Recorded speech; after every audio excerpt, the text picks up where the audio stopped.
All right, I think we're going to get started here this evening. Welcome, everyone.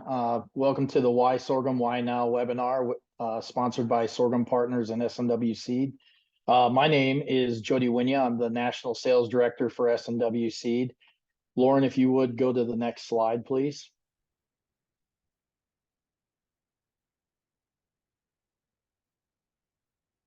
Well, hey, I just wanted to thank you for taking the time this evening, and I know we have a number of people that are here from the U.S. We also have some international guests as well. So one, just thank you for joining us.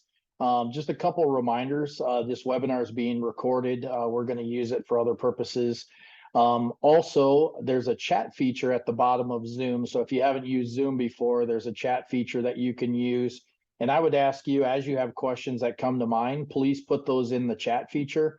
We will answer those questions at the end of the webinar. And if anything comes up, we'll also have the ability to raise your hand and Lauren can unmute you and you can ask a question in person. So with that, again, just wanted to thank you for joining us. You know, S&W is bringing this to you to provide some new insights into what's happening within sorghum, especially in 2024. There's a lot of new and exciting things.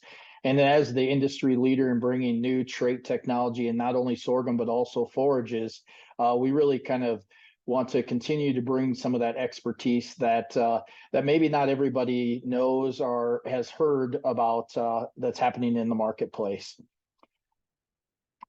Next slide, Lauren. I'm going to introduce our first speaker, Florentino Lopez. He's an ag consultant from Creando Manana. He's actually been a key advisor and former executive director of the National Sorghum Checkoff. So welcome, Florentino. Thank you, Jody. I appreciate the opportunity for being here today. It's an excellent time to reflect a little bit on what's going on worldwide and also some activities just in general, a little bit as you discussed from a larger perspective, just knowing more information in kind of sorghum as we look at it today. So kind of one of those areas that I wanted to start with, and I believe most farmers, most of us out there in the industry today, know that there's a lot of uncertainty or a lot of issues that are taking place. We know even today, as I kind of drafted this up last year and I looked at 2023, and there was so many items that I had on the list in 23 that stayed on the list even today in 24. But, you know, as we look at some of those uncertainty issues, the US election that's taken place, global economic slowdown or meltdown, although that seems to be an item that always is going back and forth, there is some discussions that it's maybe not quite as bad in certain countries. And we'll bring up China here a little bit later on that.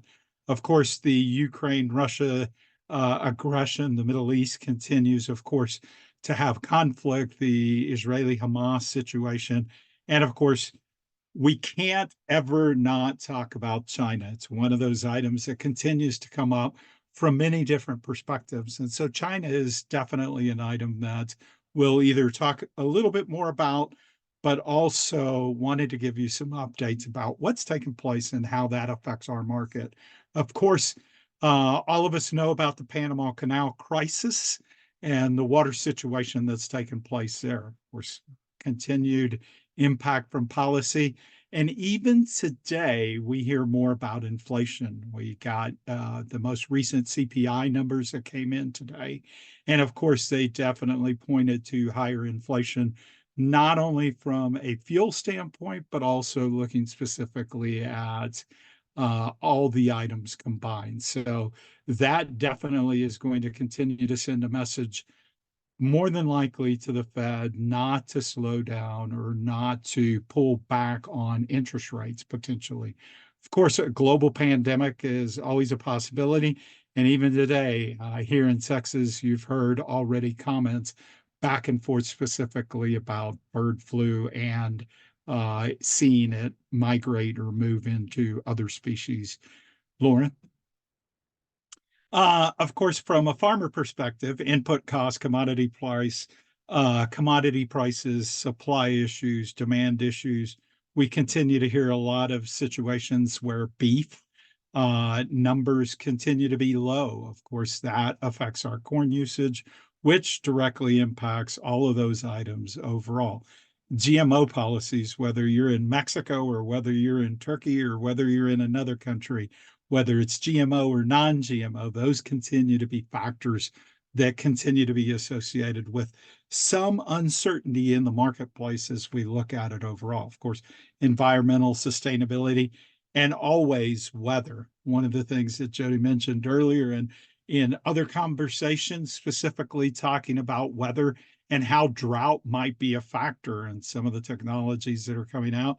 Hopefully, we can continue to look at that and impact that in the future, Lauren. So, looking at supply, I did want to briefly cover some supply issues. I believe it's important to have a better understanding specifically about what's going on with supply worldwide, as well as the US. Of course, there's a lot of other numbers that I have. If you'd be interested in those, please feel free to get a hold of me or talk to S&W, and we can also try to see how we can provide these numbers to you. From a world perspective, one thing that I really wanted to point out is the 7.9% increase from the current marketing year. And of course, we saw exports. Those things are extremely important as we look at the exports continuing to increase from the previous year. But one thing that I think is equally as important is, where did that come from? One of the items is when the world is affected or we see sorghum increasing, whether it's exports or production, is it another country that's doing that? Where is that number coming from? And how will it affect us as US farmers or affect here the supply chain, Lauren? And so with that, I quickly wanted to move into the US. The one thing that you quickly notice on the US is we saw a large increase in production from the previous year. So you see a 69% increase. And basically, we know 22-23 was a horrible drought. I don't need to tell most farmers that that was the situation, but definitely was. As we entered last year, 23-24 marketing year, of course, we saw a huge increase in production, and exports went very high as well. So again, one of the quick things that I would point out is whatever we do here in the US drastically factors into the world supply and demand. And so definitely it's you as US farmers in the sorghum industry that are impacting the world from production, from supply and demand. And so that's really critical if there's a market, Lauren. And so I believe it's always important to talk about our largest market today. Not only why that market is there, but also looking at how large that market is. So as we look at that market, you quickly notice in 22-23, actually we were much lower. We increased by 38% from that previous year. Last year, or the current marketing year, is 38% higher from a consumption standpoint. And of course, imports into China are higher. Was that because China didn't need it, or it really was working off of something else and it just really didn't need that sorghum? Quite frankly, that's not the issue. The issue was, of course, when you look back at the supply information from the US, there just wasn't enough sorghum for them to continue to purchase. So we saw that lower number from the previous year. This year, of course, we see much higher production. We see a larger consumption in China. And again, that's totally a reflection of what's taken place here in the US. Lauren? So again, from an export standpoint, just wanted to show briefly how those exports continue to impact. One of the key parts is what I tried to do on this slide is to give you a better perspective of how much exports are actually occurring. It's important to note that last year, the previous year, the 22-23, we noticed that about 58% of the exports of our production were actually exported. This year, that expectation is 77%. Quite frankly, we're on track to do that. Not only did we have more sorghum available, but we also had more sorghum that's being sold out. Again, China entering that market or continuing to run on that market was critical. So we see strong exports continuing. And of course, those currently are happening with China. And I know oftentimes people will say, well, why is it that China is so active in that market? We'll get to a chart that really kind of defines that a little bit better here quickly as well, Lauren. So on this chart, really what I wanted to show was that differential price. So what I was trying to do here was give you a better perspective of national corn average prices compared to national sorghum average prices. And one of the things that you'll quickly notice on that is from that chart, you'll notice that in that September of 23 all the way over to January so far of this year in February, the price of sorghum has eclipsed the price of corn. Also, it's relatively easy to note that with the green bars in the middle. So that middle is basically the spread between sorghum and corn at a particular month. So why are those large bars there on the month to month and you notice them in that June, July timeframe? Well, that's really harvest. And I believe all of you as farmers really recognize that the majority of our sorghum trades at harvest. And so oftentimes, if that sorghum is traded at harvest, it probably doesn't have a complete home at that time. We know that supply is high. And so quite frankly, that pushes prices somewhat lower. Again, look at the cash value on that, the cash price as it's compared to the national sorghum price. Again, quickly you can note that sorghum overall has an outstanding value currently from a basis perspective and from a farmer price pay or a price paid directly back to the farmer. Lauren? So one of the things that also is important to note is what's going on with that market and how's that market going to look like in the future. One of the areas that I look at is, or that I've kind of tried to focus on, was really getting a better understanding about prices overall. And so as I look at these prices, what I was trying to do was what are the prices in certain countries? How are those prices reflected?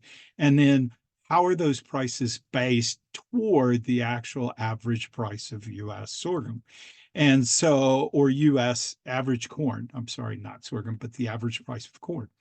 So one of the things that you note in 2022, the numbers definitely showed that our market was about $5.50 higher than the average price of that of all of the other countries, the external countries. And so we saw that that spread really wasn't that large. In 23, we saw that spread change to $12, and in 24, we've seen that spread change to $19, almost $20. So again, I feel that that spread is making it more likely that buyers will continue to look at other countries potentially for their corn needs right now, simply from a price perspective, is how well is the U.S. poised or set with a price as compared to the rest of the world. And so today, I still believe that there's some opportunities for sorghum, and we still somewhat are struggling, even if you were to look at the charts on corn, we are struggling to see the market responding as we've seen in previous years. And again, I believe that that's somewhat of a reflection of where prices are today. Lauren? So why would we look at sorghum? Why do other countries look at it? Why should we continue to kind of market it in certain ways? I still believe that, as we look at sorghum, it has some key elements that we should continue to talk about. I talk to a lot of importers from other countries. I generally have visited China at least twice per year. And prior to COVID, I was going as much as 4 times per year. And I always talk to them based on attributes. I always wanted to go back to that word and focus in on what does sorghum have and what are those attributes that we bring to the table that could be helpful. And so definitely I always encourage looking at healthy, environmentally friendly, it's safe, it's competitive, it's cost competitive, and it definitely has a diverse application when it enters into the marketplace. So all of those things are kind of key words that I use as we look back when we're trying to market sorghum. As sorghum farmers, I definitely hope that these are areas, again, going back to what the checkoff has supported in the past and other companies, is looking specifically at some of those catchphrases or those keywords on attributes, water friendly, looking at it from how we might be able to position it from an attribute or a positive attribute. So that to me is important. Lauren? So again, on exports, why sorghum into China? China definitely dominates that marketplace. It's easy to know that China is purchasing all the sorghum currently. All of that sorghum, as we look at it, generally is priced above corn when it hits the marketplace or the port location. Oftentimes, you can find that information from the Grains Council. The Grains Council's marketing perspective generally right now is putting it at about a 20 to a 25% premium above and beyond that of corn FOBR port system. So again, I believe that that shows or demonstrates China's need for sorghum, and that need continues. So as noted here, China's sorghum demand continues to exceed the supply. I still believe that if there were more sorghum, it would enter that marketplace. Even today, one of the things that we were talking about earlier is, do we note that sorghum this year shows some promise? Absolutely. We show that sorghum conditions in South Texas are very good. And so if we see that sorghum conditions are good in South Texas, hopefully that will continue to appear beyond that. So could we have more tonnage? If we have more tonnage, will China or will another country definitely go in and purchase that? I still believe so. Of course, I pointed out at the beginning, there's a lot of factors involved with what may happen to the marketplace. So we always have to be observant about those items. We should continue to look at extensive work in other areas. Of course, we look at not only markets only in China, but we're constantly looking at markets beyond China.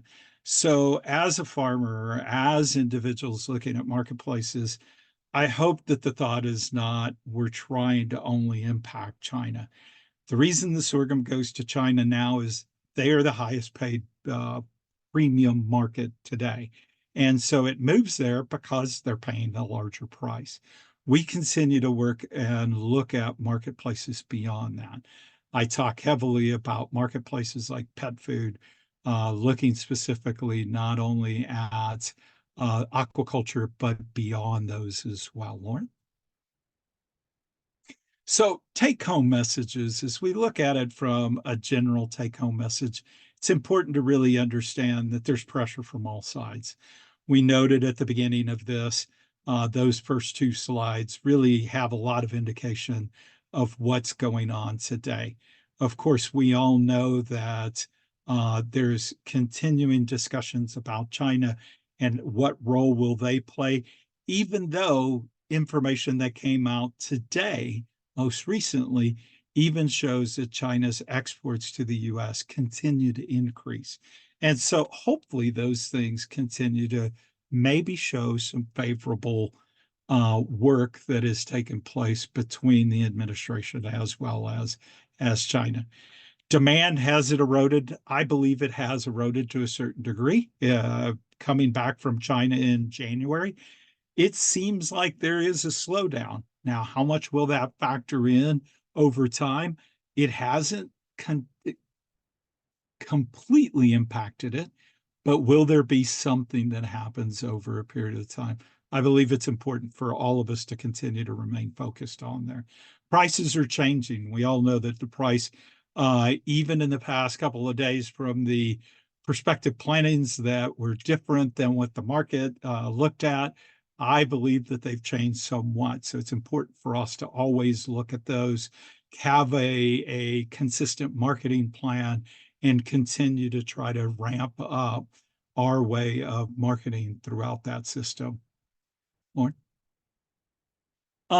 Also weather. We can't overlook weather. So when we look at 23 for sorghum or looking at weather overall, 23 was pretty tough. Going into 24, although we've improved, there still are areas that are of concern, and we still see kind of that upper Midwest that kind of looks different than what it did the previous year. So will that impact the corn market? Will that impact the supply side? I believe all of those things are important for us to continue to watch. Of course, this is a little bit older. This comes out weekly. I definitely encourage others. I try to look at this every Thursday, so I continue to encourage others to look at that and have a better idea of what's taking place. Next, please. So, what are the take-home messages from all of this that maybe I discussed and kind of looking at it overall? To me, my focus in 23 was looking at how agriculture needs to continue to evolve. We need to look at the world evolving, and I believe agriculture needs to continue to find ways to evolve. We can't just continue to look at agriculture being the same. I don't think that that's the case for most farmers. I believe constantly you're looking at how to improve not only from a yield perspective, but also looking at cropping decisions. And I believe that's an area for this year that definitely should be looked at, is cropping decisions and the yield situation, but also marketing management. How do we make sure that we're marketing our crop the best way possible? Also, definitely looking at supply and how that might impact us overall. On the corn side, of course, we have to look at two different parts: the futures market as well as the basis market. We've had strong basis for sorghum most recently, and it's important to continue to watch the basis, but we also need to kind of look at marketing and looking at how that actual futures market might hold. Sorghum prices remain positive. Stick with them. I believe it's time for us to get back in the saddle and continue to find ways to be as profitable as possible. And sometimes that not only comes from the crop that we're planting or the decisions that we're making, but sometimes it comes down to looking at risk and how do we maybe avert some of that risk when there's challenges in that year. And this year, looking at all of the items that I posted at the beginning, I believe risk aversion really is probably a good topic that people should be talking about, maybe this cropping system. With that, I'll turn it over, and I definitely appreciate everyone's time.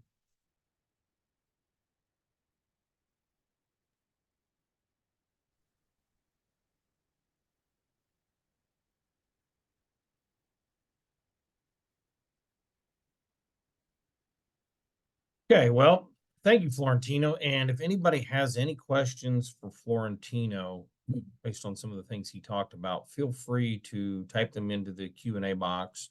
And we've got some time at the end where we'll cover those. Well, my name is Scott Stagenborg. I am the Sorghum Product Marketing Director at S&W Seed Company. I just wanted to talk real quick about the main technology we have on the market, and then a little bit about some of the things that are coming. Next.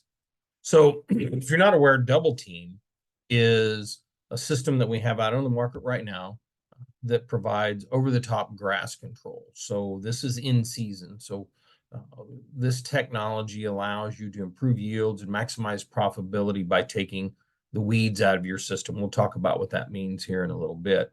But this system, the Double Team trait combined with the FirstAct herbicide, gives you superior control of over 34 grass species. So we have come to find that most grass species out there The FirstAct has some level of control on them when used correctly. Obviously, removing yields from your fields improve your yields overall.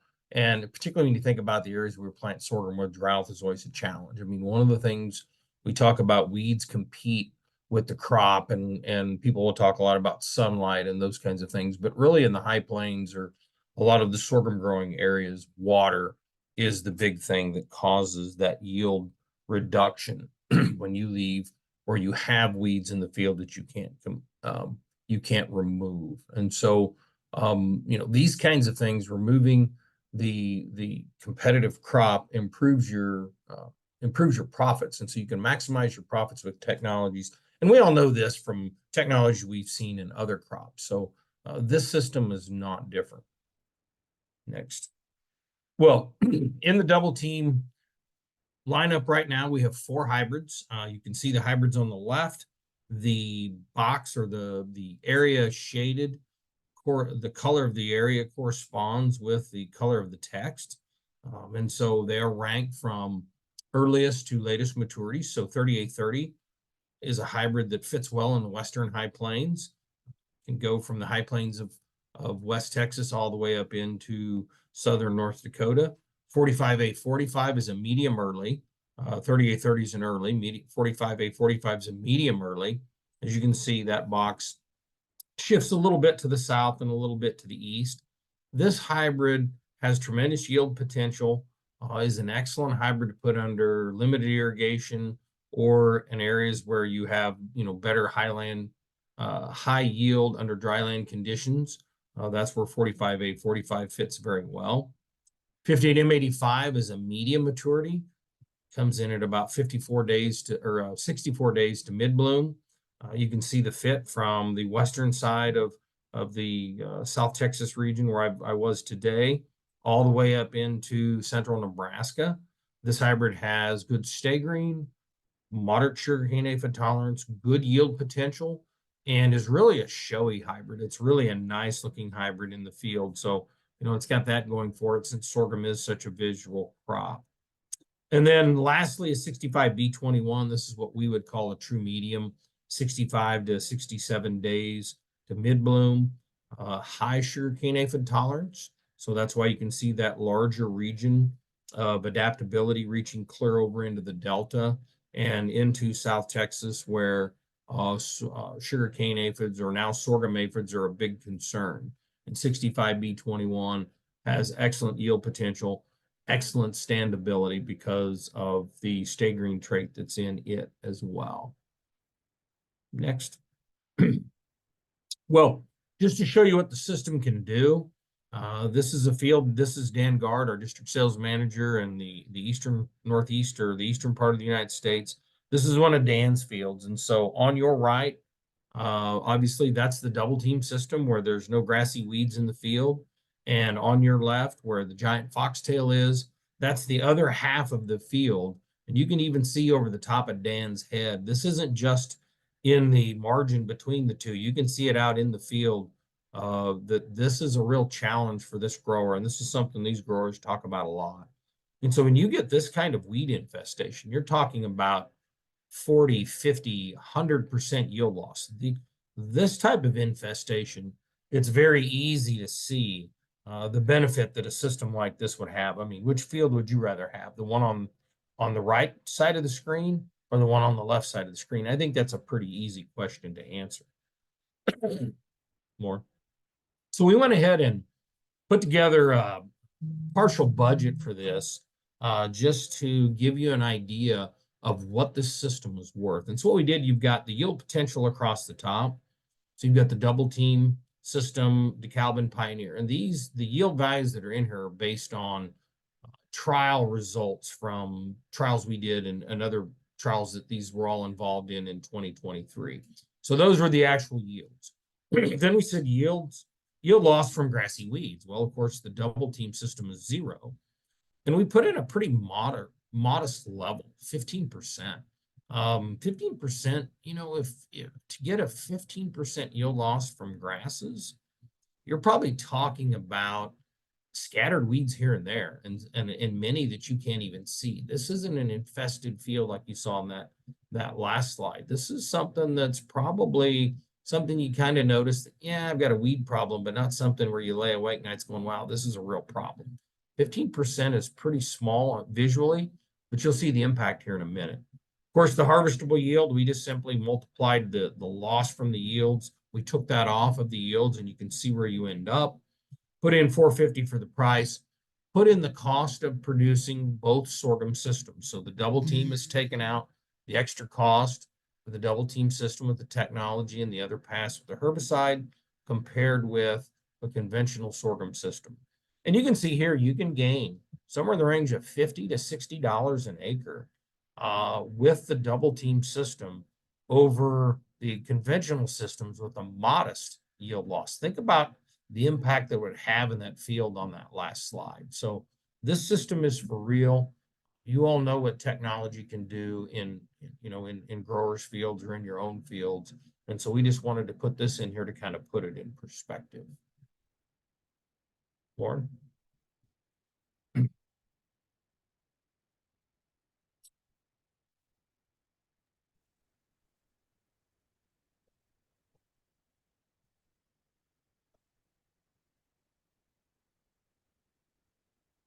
Hey, Lauren, will you turn on my video, please? So, hey, we're just going to round out the rest of the discussion. We're almost complete here. And really, just to finalize what you heard this tonight, global export demand is really up, and it's up pretty dramatically. We've talked to a number of people that are handling exports, and you compare sorghum to other crops, it's looking like it's the only one that's actually up and up pretty dramatically. You heard from Florentino on the supply situation. I pulled some of this from the USDA, where ending stocks there we're at 47 million just in 2022, and they're expected to be down around 22 million with what's happening with China's demand.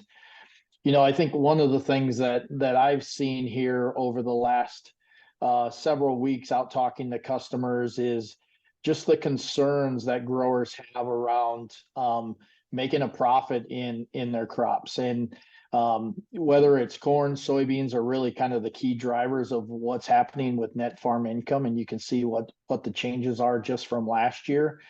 But I think on the bright side is what we're seeing and what some of the predictions are from a premium over corn that sorghum brings here, or is currently bringing from a cash price standpoint, but also as you look to the futures and what expectations are. So we've heard anywhere from, in my travels over North Dakota or South Dakota through Kansas in the last 3 weeks, we're seeing anywhere from 30 cents to roughly $1 from a basis standpoint. So economics are looking really good.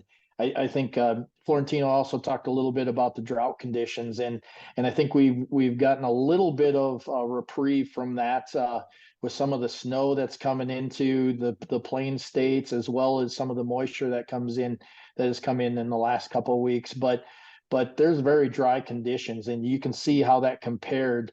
16% of the Midwest was dry last year, and according to the drought monitor, they're saying that 72% of the Midwest is experiencing some level of dry conditions. And it's a proven fact that sorghum needs less water to make a bushel than what corn and some of these other crops do. So just a great opportunity out there. And then now with what Scott talked about on the new technology that's coming out with Double Team, which we're in our third year. This year, we will double our business compared to last year. We'll be on roughly about 600,000 acres in the U.S., which is about 10% of the U.S. market. And I'm actually in South Dakota this week, and our share in South Dakota is even double that. So Double Team is the fastest growing trait technology in sorghum right now. And the good thing is S&W continues to be a technology leader. And as you look at what we're bringing in the future, so we're bringing our next generation Double Team products. They're in the fields this year. We're bringing some of those out next year in a limited launch. And we're also bringing prussic acid free into not only sorghum, but also into forages to address some of those issues that sorghum has with durin or prussic acid. And as we look further into the decade, we're planning to bring a new mode of action that has both grass and broadleaf weed control. So you're going to see that from a company like us that you may not see from some of the industry leaders that continue to sell conventional technology. So the future of sorghum is bright, and it looks really good in 2024. And just wanted growers, our dealers, as well as others in the industry to be aware of that. Lauren? And this is just a view of the U.S. sales team. Greg Gungel's our national account manager. Jeremy Hayward's our private label lead. And you can see each of the DSMs that have the respective geographies here. And we will send this out as part of our follow-up to the folks on the webinar so they know who to contact to learn more about sorghum in general, the industry, as well as the double team system. So Lauren, I think I'm handing it over to you. Yep, thank you. And so at this time, if you have any questions, I'd ask that you either raise your hand or you can type them into the chat. And while you are thinking maybe for your first question, I will read off a few that came in while we heard from our speakers. First one that came through the chat was, and based on the supply and demand for sorghum versus corn, do you anticipate the price of sorghum to corn relationship to increase, stay the same, or tighten? And Florentino, I saw that you were able to respond, but I didn't know if maybe you wanted to touch on that verbally to the group. Sure. Thank you. One of the things that I typed on that was just trying to kind of look at it from different areas.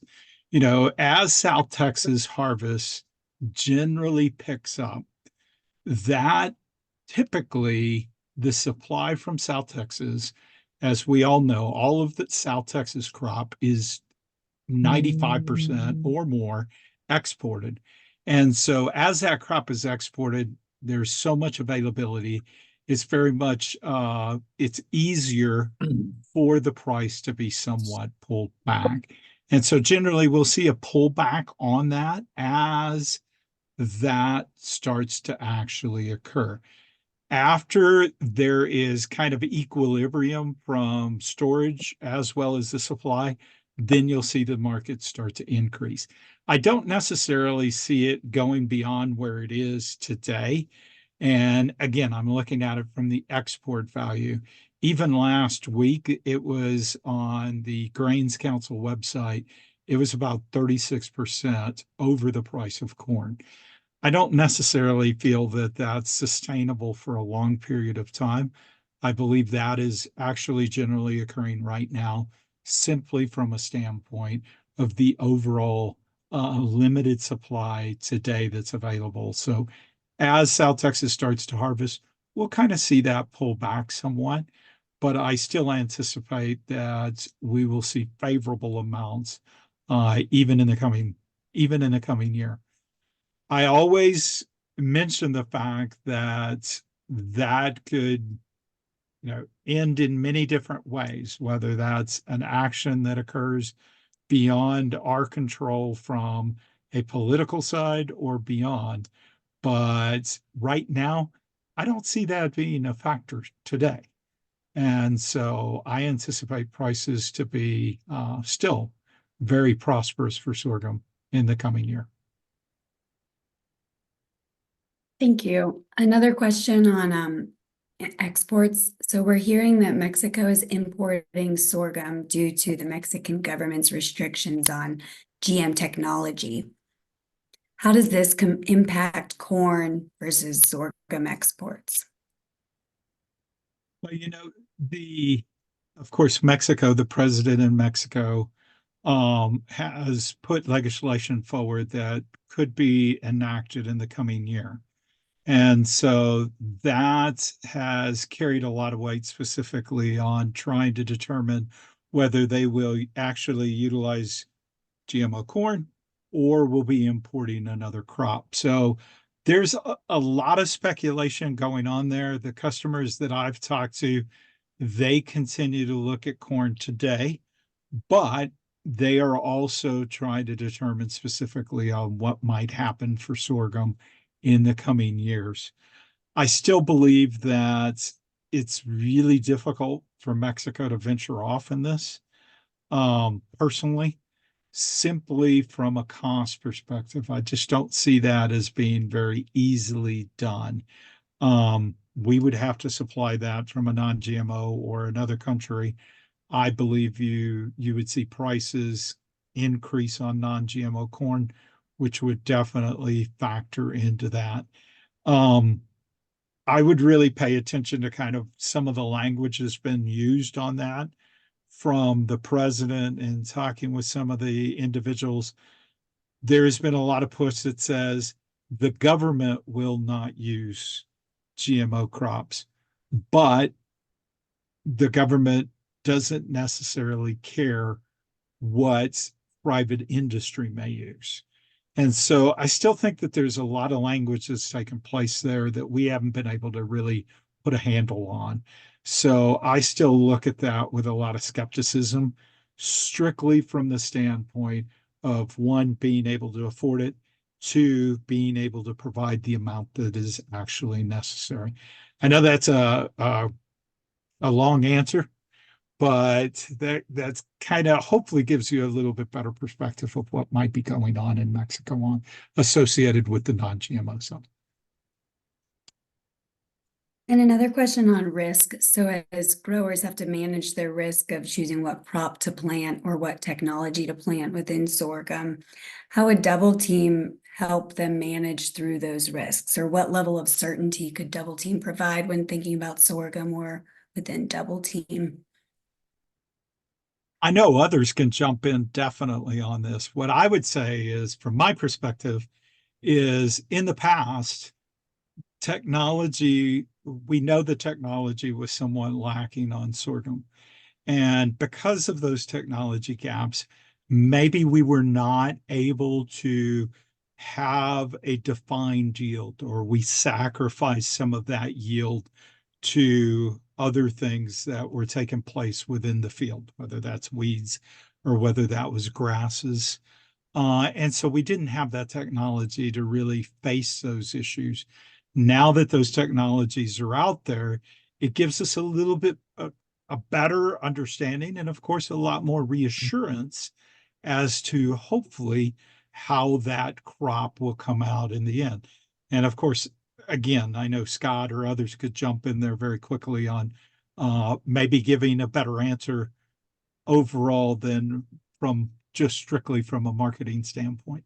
Well, yeah, Florentino, I think about all the years that we've had people trying to do all kinds of different things agronomically to save water, conserve water, within a crop. Oh, we're going to plant it, 5,000 less or something like that. When the real answer was switch to a different crop, is really what you want to do. But then even within each crop, you run into the challenges of there are still things that take away water. It's not an accident that most of the systems in the high plains are no-till or minimum till systems, because we quickly figured out that tillage, every time you tilled, you lost some moisture. And so we did that. We know that controlling weeds, we've known that for years. I mean, otherwise, one of the big things I hear from growers is, well, the cost of maintaining a weed-free fallow, because again, they know that weeds rob us of water. They compete with us for water. And as I said, I'm not so worried about competing for sunlight on the high plains. I mean, it might be true if you had something really bad.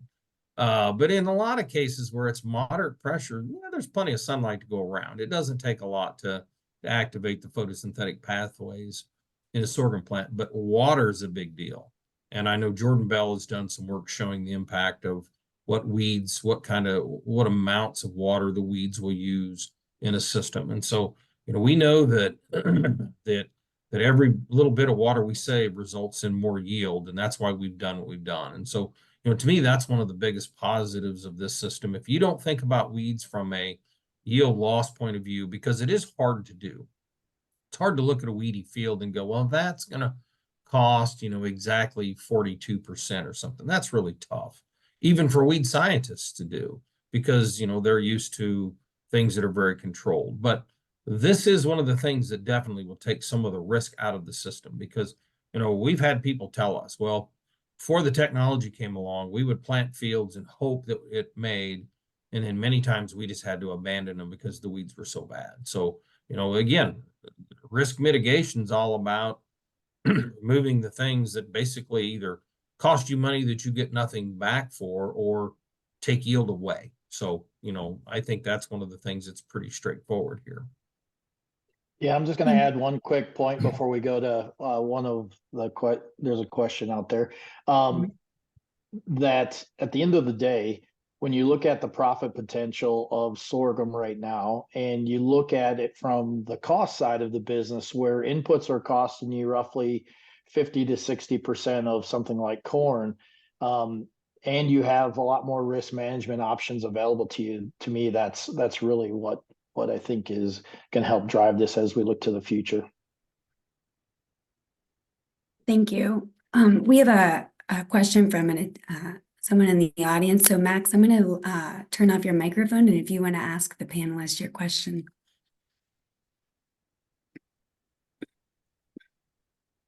Oops. He'll either have to unmute or you'll have to unmute him, Lauren.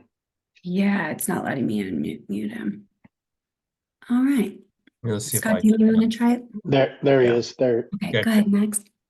I didn't want to ask a question. I'm sorry. Oh, no problem. I was just moving my mouse around and it did something. Wait, now you have to ask a question. No, I'm kidding.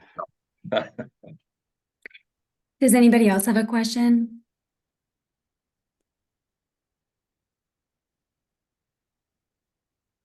All right. Well, Jody, would you like to wrap this up for everyone? Yeah, I just thank you all for taking the time this evening, and thank you to our special guest Florentino Lopez to give us some insights on what's happening from a global standpoint, as well as how it impacts our overall U.S. business. So just appreciate everyone taking the time today, and have a safe and productive week and the rest of your year. Thank you. Thank you.